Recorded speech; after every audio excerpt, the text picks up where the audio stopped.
இப்போ ஒரு கம்மி பட்ஜெட்டில் மாடு தேவைப்படுது, எனக்கு ஒரு 5 கறக்கிற மாடு வேணும்னா ஒரு 45 டு ஒரு 50, 55 இப்படி முன்ன பின்ன ஆவரேஜ் ரேட்டில் முன்ன பின்ன எடுக்கலாம். அது வீட்டு தேவைக்கு அதுக்கு இதுக்குன்னு ஆகும்.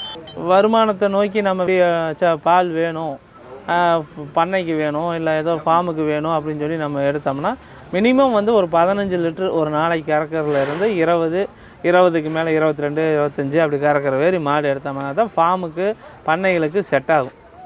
அதோட இதுகளுக்கு செட் ஆகும். நம்ம வருமானத்துக்கு ஏற்ற மாடுகளாக இருக்குதுன்னு வச்சுக்கிங்களேன்.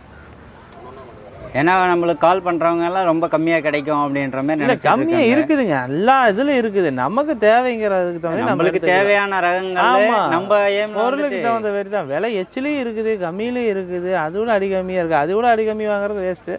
ஓரளவுக்கு தரமாக மீடியமான ஸ்டேஜில் இருக்கணும். ரொம்ப ஏழையாகவும் இருக்கணும், ரொம்ப டாப்பான பணக்காரன் இருந்தாலும் அதுக்கு தகுந்த ரிஸ்க் இருக்குது. ஒரு மிடில் கிளாஸ் ஆள் எப்படி இருப்பாங்களோ அதான் நம்ம மிடில் கிளாஸில் நம்ம பார்த்து எடுத்துக்கிறோம். ஏன்னா நம்ம சுற்று வட்டத்துலேருந்து வரவங்களுக்கு அது வேறு, ரொம்ப தூரத்துலேருந்து வரவங்க எல்லாமே கம்மி பட்ஜெட்டில் வாங்கணும். ரொம்ப தூரத்துலேருந்து வரவங்க கம்மி பட்ஜெட்டுக்காக இவ்வளோ தூரம் வர்றது வேஸ்ட்டு. ஏன்னா வண்டி வாடகை கொடுத்து எல்லாம் பண்ணி அந்த கம்மி பட்ஜெட்டு இங்கேருந்து அங்கே போகும்போது அந்த கம்மி பட்ஜெட் வாடகைகளை அடக்கம் பண்ண மேலே சேர்த்தி வரும். அப்போ இங்கே மேலே அங்கே போய் பால் அளவாக கம்மியாக இருக்கும்போது அதுக்கு மாடு அங்கேயே வாங்கிக்கலாம்.